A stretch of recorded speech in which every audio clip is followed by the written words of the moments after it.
ಶಿಶುಗಳ ನೆನೆವಾಗಿ ಭೂತಾಯಿ ನೆನೆದು ಹರಸ್ಯಾಳು. ಮಾವು ಮಲ್ಲಿಗೆಯೊಳಗೆ ಸುಳಿದಾಡಿ ಎಳೆಗಾಳಿ ಕೋಗಿಲೆ ಕೂಗು ಎಂದು ಸರಬಿಕ್ಕಿತೋ.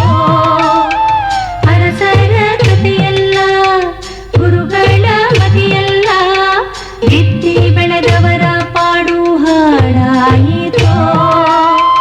ಭೇದವ ಮಾಧವ ಕಾಣದ ಜನರು ಓದನು ಅರಿಯದೆ ಗಾದೆ ಕಟ್ಟಿದರು.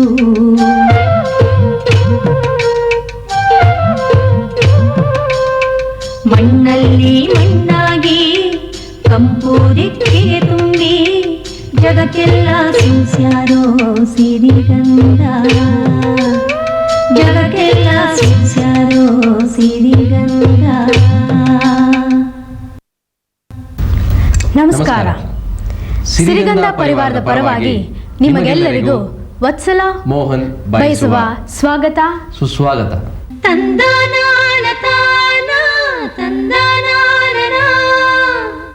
ಕಡಲು ಎಂದೊಡನೆ ಉಕ್ಕಿರುವ ಅಲೆಗಳು, ಅವುಗಳ ಹಿಂದೆ ಕಣ್ಣಾಮುಚ್ಚಾಲೆ ಆಟ ಆಡುವ ಮೀನುಗಾರರ ದೋಣಿಗಳು, ಇವೆಲ್ಲದರ ಹಿನ್ನೆಲೆಯಲ್ಲಿ ಮುಳುಗುವ ಸೂರ್ಯನ ಹೊಂಗಿರಣಗಳ ಮನಮೋಹಕ ದೃಶ್ಯ ಕಣ್ಣಿಗೆ ಕಟ್ಟುತ್ತದೆ.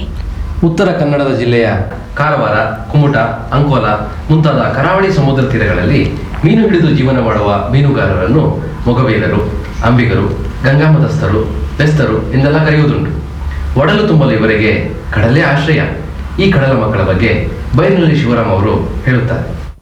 ಕಡಲಿನ ಅಧಿಪತಿಯಾದ ಬಬ್ಬರಿಯ ಮೀನುಗಾರರ ಪ್ರಧಾನ ದೇವತೆ. ಅನೇಕ ಗೋತ್ರಗಳಲ್ಲಿ ಕರಾವಳಿಯಲ್ಲಿ ಹರಡಿಕೊಂಡಿರುವ ಇವರು ತುಳು ಮತ್ತು ಕನ್ನಡ ಭಾಷೆಗಳನ್ನು ಮಾತನಾಡುತ್ತಾರೆ.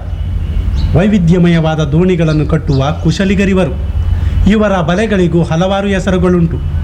ದೋಣಿ ಮತ್ತು ಕಡಲಿಗೆ ಇವರಲ್ಲಿ ವಿಶೇಷವಾದ ಪೂಜೆ. ಜೀವನದ ಹಂಗನ್ನು ತೊರೆದು ಕಡಲಲ್ಲೇ ಬದುಕುವ ಈ ಜನ ದೋಣಿ ನೂಕುವ ಉದ್ಗಾರಕ್ಕೆ ಹಾಡುಗಳನ್ನು ರೂಪಿಸಿಕೊಂಡಿದ್ದಾರೆ. ಅಂತಹ ಹಾಡು ಕುಣಿತಗಳಲ್ಲಿ ಹೆಂಗಸರ ಪುಗುಡಿ ಕುಣಿತ ಅಥವಾ ಕೊಡ ಊದುವ ಕುಣಿತವು ಒಂದು. ಈಗ ಕರಾವಳಿ ತೀರಕ್ಕೆ ಹೋಗೋಣ, ಪುಗುಡಿ ನೃತ್ಯವ ನೋಡೋಣ. गणपती देवा करीन तुझी सेवा, नवास करीन रे देवा, नवास करीन रे.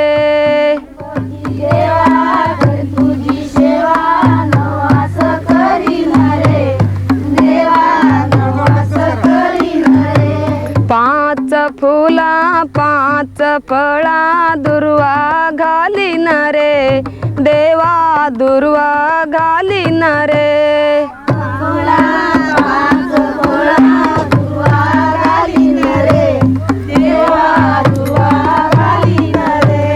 गणपती देवा करीन तुझी सेवा, नवास करीन रे देवा, नवास करीन रे.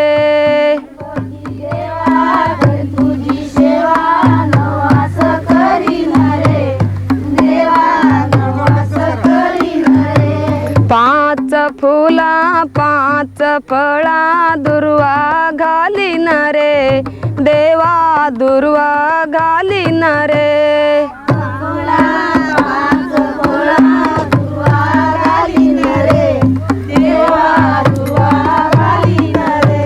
कपालाचा कुंकुम जन्मभर दे देवा, आणि काय मागिन रे देवा, आणि काय मागिन रे.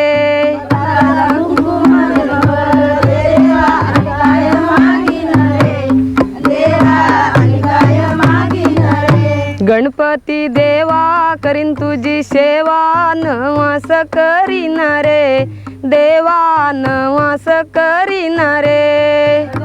देवा करीन तुझी सेवा, नवास करीन रे देवा, नवास करीन रे. पाच फुला पाच फळा दुर्वा घालीन रे देवा, दुर्वा घालीन रे.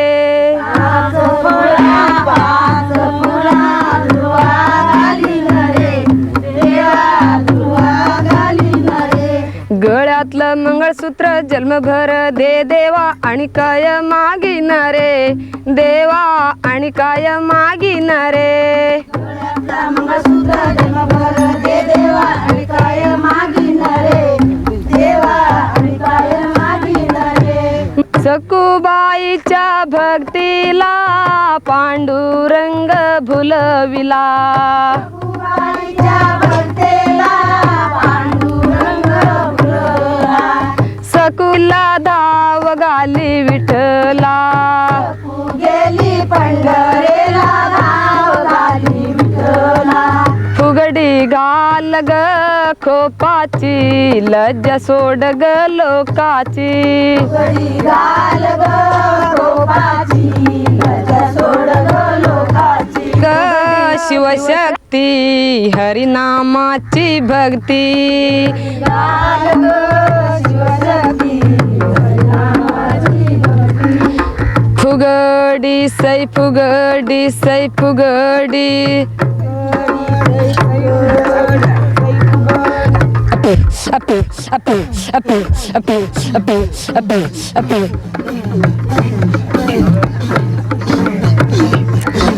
अपू अपू अपू अपू अपू अपू अपू अपू अपू अपू.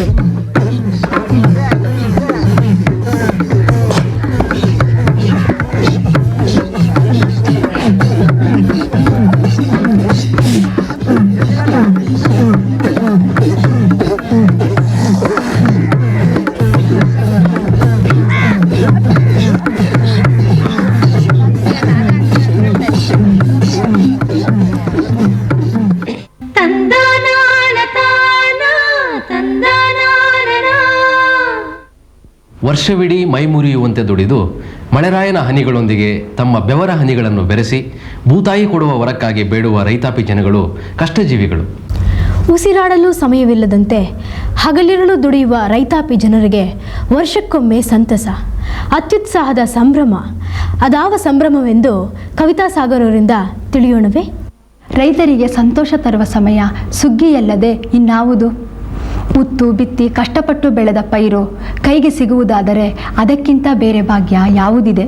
ನಮ್ಮ ಬಹುಪಾಲು ಜನರು ಮಳೆಯನ್ನೇ ನಂಬಿದವರು. ಚೆನ್ನಾಗಿ ಮಳೆ ಸುರಿದು ಕೈತುಂಬ ಬೆಳೆ ಬಂದಾಗ ರೈತರಿಗೆ ಮಹದಾನಂದ. ಆಗ ಅವರ ಸಂತೋಷ ಸುಗ್ಗಿ ಕುಣಿತವಾಗಿ ಹೊರಹೊಮ್ಮುತ್ತದೆ.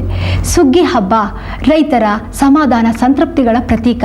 ಈ ಸಂದರ್ಭದಲ್ಲಿ ಕಣಗಳಲ್ಲಿ ಧಾನ್ಯಗಳ ಸುತ್ತ ಇಲ್ಲವೇ ಊರಿನ ದೇವಾಲಯದ ಮುಂದೆ ಸುಗ್ಗಿ ಕುಣಿತ ನಡೆಯುತ್ತದೆ. 10 ಜನ ಕಾಲಿಗೆ ಗೆಜ್ಜೆ ಕಟ್ಟಿ ವಿಭಿನ್ನ ಲಯಗಳಲ್ಲಿ ತುಂಬ ಉತ್ಸಾಹದಿಂದ ಕುಣಿಯುತ್ತಾರೆ. ಯಾವುದೇ ಆಚರಣೆಯ ಸೋಂಕಿಲ್ಲದ ಈ ಕುಣಿತ ಸಂಭ್ರಮದಿಂದ ಕೂಡಿರುತ್ತದೆ. ರೈತರಾಗಿರುವ ಎಲ್ಲ ಜಾತಿಯ ಜನರು ಸೇರಿ ಒಟ್ಟಾಗಿ ಕುಣಿಯುವುದೇ ಈ ಸುಗ್ಗಿ ಕುಣಿತದ ವೈಶಿಷ್ಟ್ಯ. ಬನ್ನಿ ನಾವೆಲ್ಲ ಸೇರಿ ಸುಗ್ಗಿ ಕುಣಿತದಲ್ಲಿ ಪಾಲ್ಗೊಳ್ಳೋಣ.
ಚೆಂಡಾಡಿ ಬಡದ ಮಳಿರಾಯ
ತಂದ ಕುದುರೆಲ್ಲ ಕುದುರೆ ಮರಿಯಲ್ಲ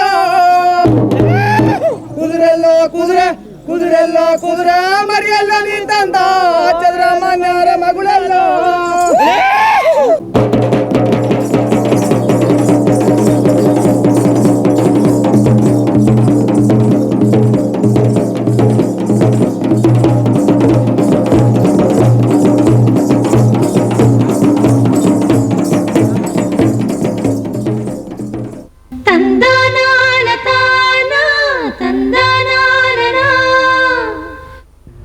ಸಲ ದೀಪಾವಳಿ ಅಂದ ತಕ್ಷಣ ಏನ್ ಜ್ಞಾಪಕ ಬರುತ್ತೆ? ಆ ಪಟಾಕಿಗಳು, ಬಾಣ ಬಿರುಸುಗಳು, ಆ ಸಂಭ್ರಮ, ಆ ಶಬ್ದ. ಒಂದ್ ನಿಮಿಷ, ಇದ್ಯಾವುದು ಇಲ್ಲದಿರೋ ದೀಪಾವಳಿ ಒಂದಿದೆ. ಪಟಾಕಿಗಳು, ಬಾಣ ಬಿರುಸುಗಳು ಇದ್ದಾರೆ ಅಂತ ಯಾವ ದೀಪಾವಳಿ ಅದು? ಅದೇ ಮಲೆನಾಡಿನ ದೀಪಾವಳಿ.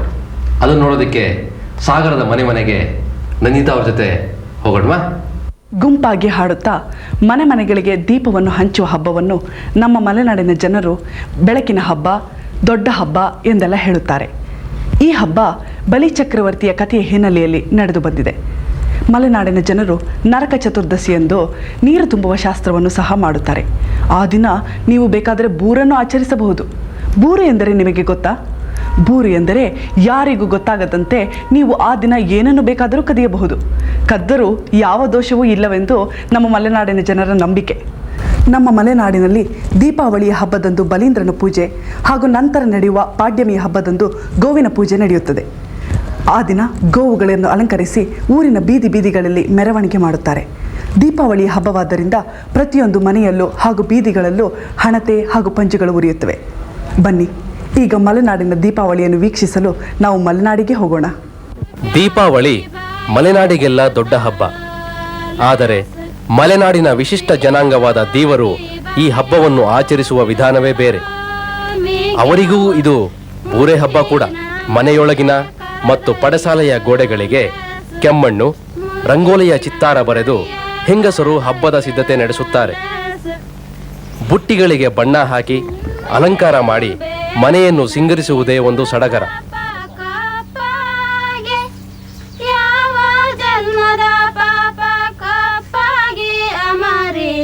ಬಾಳೆಲ್ಲ ಕಣ್ಣೀರ ಹೊಳೆಯಾಯ್ತು, ಬಾಳೆಲ್ಲ ಕಣ್ಣೀರ ಹೊಳೆಯಾಯ್ತು. ಪಾಪಿ ಹೊಟ್ಟೆಯ ಲೋಟಿ ಪರದೇಸಿ ನಾನಾದೆ, ಪರದೇಸಿ ನಾನಾದೆ. ಗಂಡಸರು ಸೊಪ್ಪು ಸದೆಗಳಿಂದ ಚಪ್ಪರ ಕಟ್ಟಿದ ನಂತರ ರಾಸುಗಳ ಅಲಂಕಾರಕ್ಕೆ ತಯಾರಿ. ಅವುಗಳ ಕೊಂಬು ಹೆರೆದು ಕವಲು ಮರದ ದಾರ, ಬೇರಿನ ನಾರು, ಪುಂಡಿ ನಾರು ಮುಂತಾದವುಗಳನ್ನು ಬಳಸಿ ಬೂರೆಕಣ್ಣಿ, ದಂಡೆ, ಹಣೆಕಟ್ಟು, ಮಕಾಡ ಮುಂತಾದ ಅಲಂಕಾರ ಸಾಮಗ್ರಿಗಳನ್ನು ಹೆಣೆಯುವರು. ಕೆಂಜಿಗೆ, ಮಾವು, ಬಗಿನಿ ಮತ್ತು ನೆಲ್ಲಿ ಸೊಪ್ಪುಗಳಿಂದ ಬೂರೆ ಮದ್ದಿನ ಸಿಂಬಿ ಸಿದ್ಧಪಡಿಸುವ ಕೆಲಸವೂ ಗಂಡಸರದೇ. ಅಲಂಕಾರಕ್ಕೆ ಮನೆಗಳಲ್ಲೂ ಚೆಂಡು ಹೂಗಳ ರಾಶಿ. ಅಮಾವಾಸ್ಯೆಯ ರಾತ್ರಿ ಹೆಂಗಸರು ಅಕ್ಕಿ ಹಿಟ್ಟಿನಿಂದ ಚಪ್ಪೆ ರೊಟ್ಟಿ ಸುಡುವರು. ಇದೇ ತೂರೆ ರೊಟ್ಟಿ.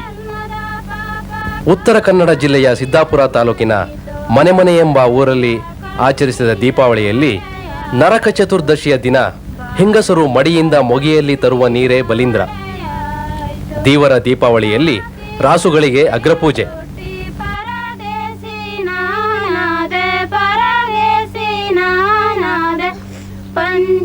ಪಾಡ್ಯದ ದಿನ ಕೊಟ್ಟಿಗೆಯ ಮುಂದೆ ಬೂರೆ ಮುಗೆಯನ್ನು ತಂದಿಟ್ಟ ನಂತರ ಬಲೀಂದ್ರನ ಸ್ಥಾಪನೆ ಆಗುತ್ತದೆ. ಊರಿನ ಎಲ್ಲಾ ಮನೆಗಳ ಮುಂದೆ ರಾಸುಗಳನ್ನು ಸಿಂಗರಿಸುವ ಸಂಭ್ರಮ. ಅವರವರ ತಾಕತ್ತಿಗೆ ತಕ್ಕಂತೆ ಅವುಗಳಿಗೆ ಮೆರುಗು.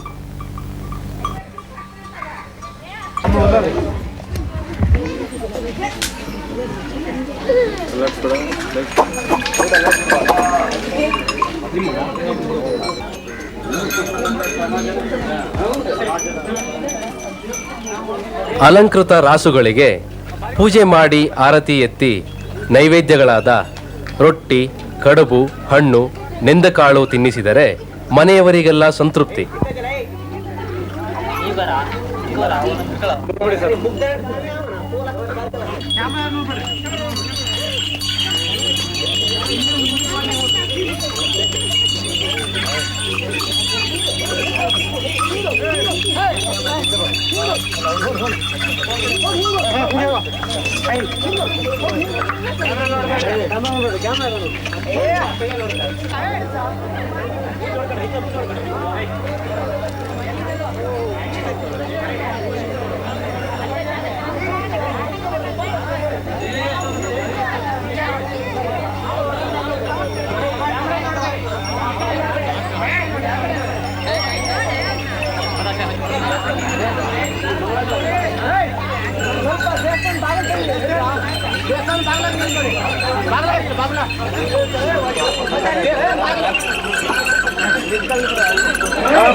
ರಾಸುಗಳನ್ನೆಲ್ಲ ದೇವಾಲಯದ ಬಳಿಗೆ ಕರೆತಂದ ನಂತರ ಮತ್ತೆ ಪೂಜೆ.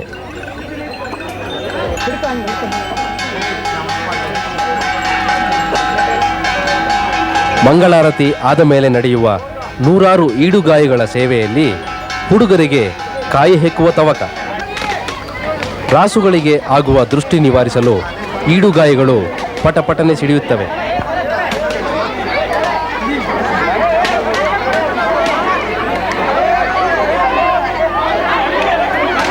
ಇದಾದ ನಂತರ ವಿಶೇಷ ಆಚರಣೆಯೊಂದಿದೆ.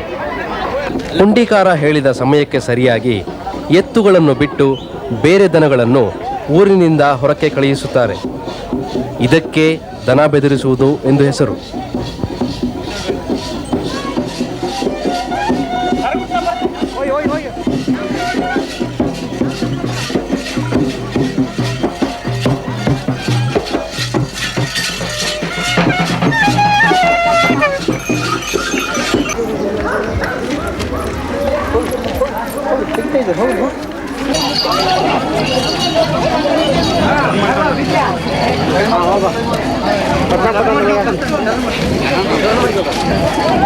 ಸಾಗರ ತಾಲೂಕಿನ ತಾಳಗುಪ್ಪದಲ್ಲಿ ದೊಡ್ಡ ಎತ್ತುಗಳ ಅದೃಷ್ಟ ನೋಡಿದಿರಾ?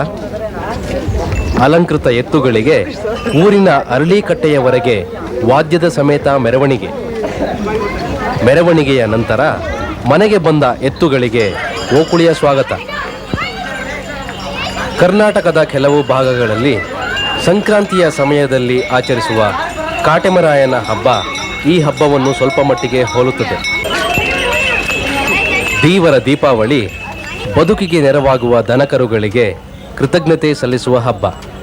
ದನಕರುಗಳ ಬಗ್ಗೆ ಇರುವ ಪ್ರೀತಿಯ ಸಂಕೇತ.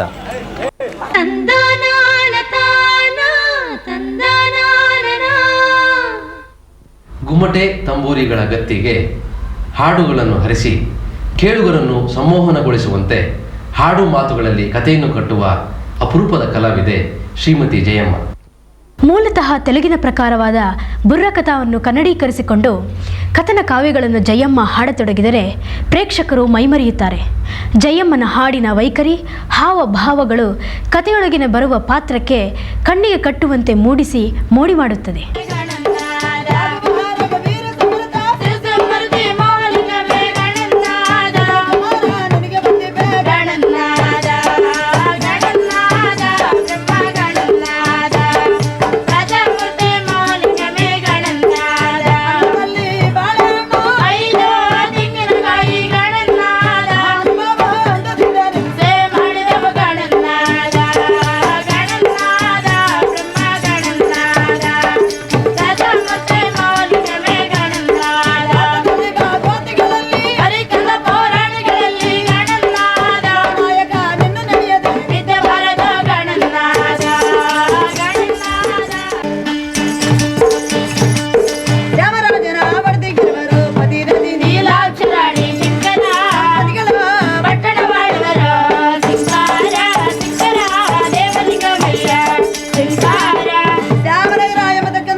ನೀಲಾಕ್ಷರಾಣಿ ಗರ್ಭದಲ್ಲಿ ಬ್ರಹ್ಮಾದಿಗಳ ಕಿರಣದಿಂದ ಬಾಲಕನು ಜನಿಸಿದ. 7 ಮಂದಿ ಪುರೋಹಿತರುಗಳಿಂದ ಬಾಲಕನಿಗೆ ನಾಮಕರಣ.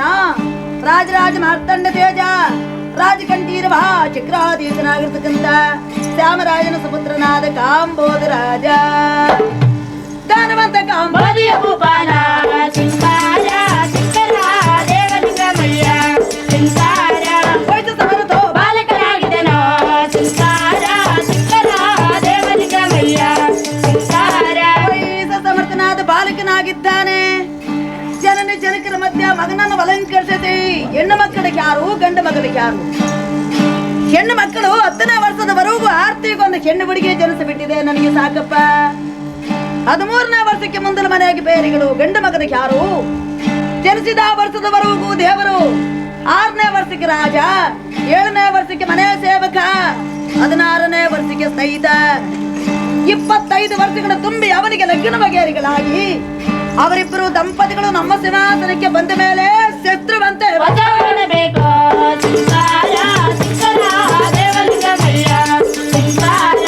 ಆಮೇಲೆ ನಮ್ಮ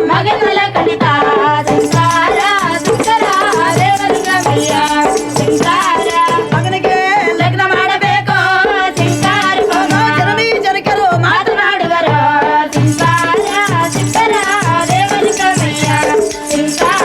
ಜನನಿ ಜನಕರು ಮಾತನಾಡಿದ್ದಾರೆ. 50ಗಾವದ ಪಟ್ಟಾಭಿಷೇಕ ಮಗನಿಗೆ ಮಾಡಿದ್ದಾರೆ. ನಿಷೇಧ ನಗರ ಎಂಬತಕ್ಕಂತ ಪಟ್ಟಣದಲ್ಲಿ ಆನಂದ ರಾಜ ಸುಂದರರಾಣಿ ಗರ್ಭದಲ್ಲಿ 7 ಮಂದಿ ಹೆಣ್ಣು ಮಕ್ಕಳು ಜನಿಸಿದ್ದಾರೆ. ಕಾಂಬೋದ ರಾಜನಿಗೆ ತಂದೆ ತಾಯಿಗಳಿರುವರು ಸಹ 7 ಲಗ್ನಗಳು ಮಗನಿಗೆ ಮಾಡಿದರು.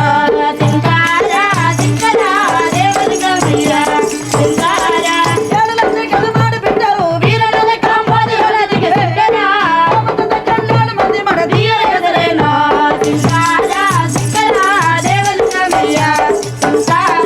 ಮಾತನ ದೇವಿಯ ಮಲ್ಲಿಗೆ ದೇವಿಯ ದೇವಿಯ ಶಂಕರ ದೇವಿ ಗಿರಿದೇವಿ ಅರ್ಜುನವೋ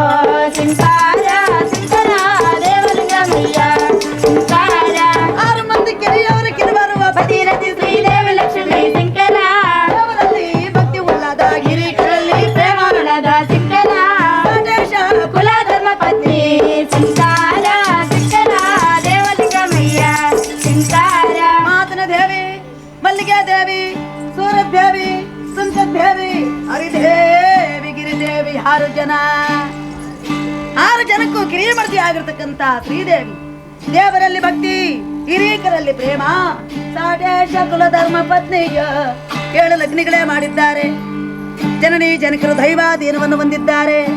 ಜನನಿ ಜನಕರನ್ನು ತೆಗೆದುಕೊಂಡೋಗಿ ತಪನ್ನು ಮಾಡಿ ಉತ್ತರಕ್ರಿಯಾದಿಗಳನ್ನು ಪರಿಹರಿಸಿ ಕಾಂಬೋದ ರಾಜ ಶ್ಯಾಮನಗರ ಎಂಬತಕ್ಕಂತ ಪಟ್ಟಣವನ್ನು ಪಾಲಿಸಿದ. ಅವರ 7 ಮಂದಿಗೆ ಪುತ್ರ ಭಾಗ್ಯವಿಲ್ಲ.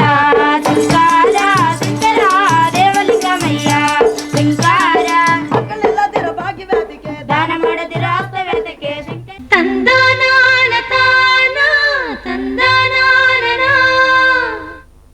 ಕವಳವಿಲ್ಲದ ಬಾಯಿ, ಮಣಿಸರವಿಲ್ಲದ ಕೊರಳು, ತುಂಬಾ ಸಪ್ಪೆ ಎಂಬರ್ಥದ ಗಾದೆ ಉತ್ತರ ಕನ್ನಡ ಜಿಲ್ಲೆಯ ಹಾಲಕ್ಕಿ ಒಕ್ಕಲಿಗರಲ್ಲಿ ಇದೆ.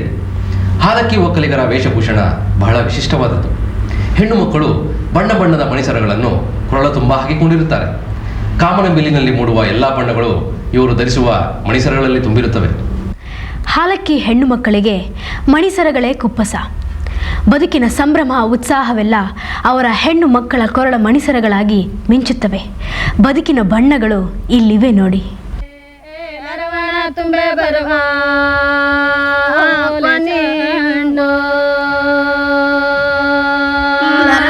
ತುಂಬೆ ಬರುವ ಕೊನೆ ಹಣ್ಣ ತಡಕಂಡೆ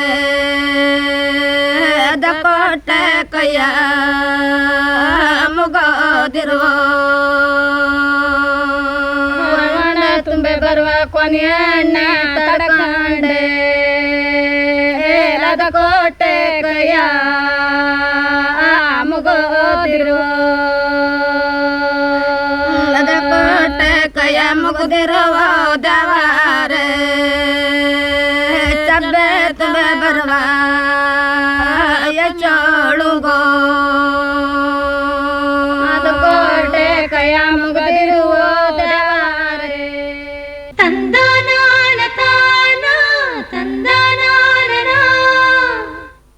ಕರ್ನಾಟಕದ ಕರಾವಳಿ, ಮಲೆನಾಡು, ಬಯಲು ಸೀಮೆ ಹೀಗೆ ಎಲ್ಲ ಕಡೆ ಜಾನಪದ ಸಂಸ್ಕೃತಿ ಸಮೃದ್ಧವಾಗಿ ವೈವಿಧ್ಯಮಯವಾಗಿ ಹರಡಿದೆ.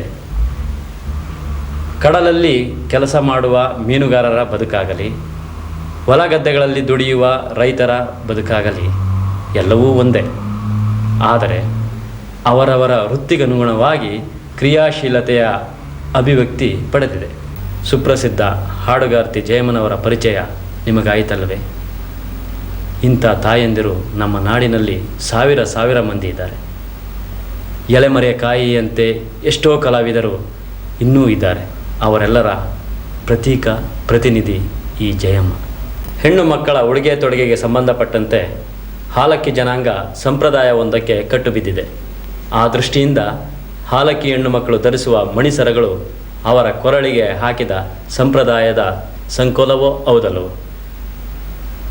ಸಿರಿಗಂಧ ಇಂಥ ಎಷ್ಟೋ ಅಗೋಚರ ವಿಷಯಗಳನ್ನು ಹೊರತೆಗೆಯುವ ಒಂದು ಬೆಳಕಿಂಡಿ. ಕನ್ನಡ ನಾಡಿನ ಭಿನ್ನ ರೀತಿಯ ಭೂಪ್ರದೇಶಗಳ ಕಲಾ ವೈವಿಧ್ಯವನ್ನು ಇಂದು ನೀವೆಲ್ಲ ನೋಡಿದ್ರಿ. ಇನ್ನು ನಮಸ್ಕಾರ.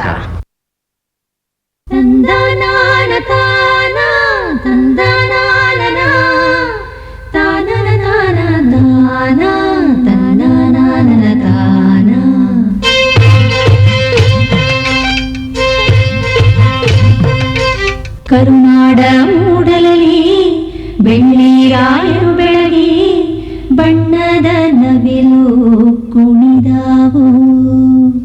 ತಂದನಾನ ತಾನ ತಂದನಾನ ಸ್ವಾತಿಯ ಮಳೆ ಹುಯ್ದು ಮುತ್ತುಗಳ ತೆನೆಬಾಗಿ ಭೂತಾಯಿ ನೆನೆದು ಹರಸ್ಯಾಳು. ಮಾವು ಮಲ್ಲಿಗೆಯೊಳಗೆ ಸುಳಿದಾಡಿ ಎಳೆಗಾಡಿ ಕೋಗಿಲೆ ಕುಹು ಎಂದು ಸರಬಿಕ್ಕಿತೋ.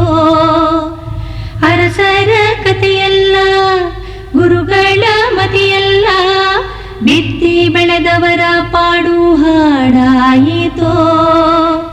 ವೇದವ ಕಾಣದ ಜನರು ಓದನು ಅರಿಯದೆ ಗಾದೆ ಕಟ್ಟಿದರು.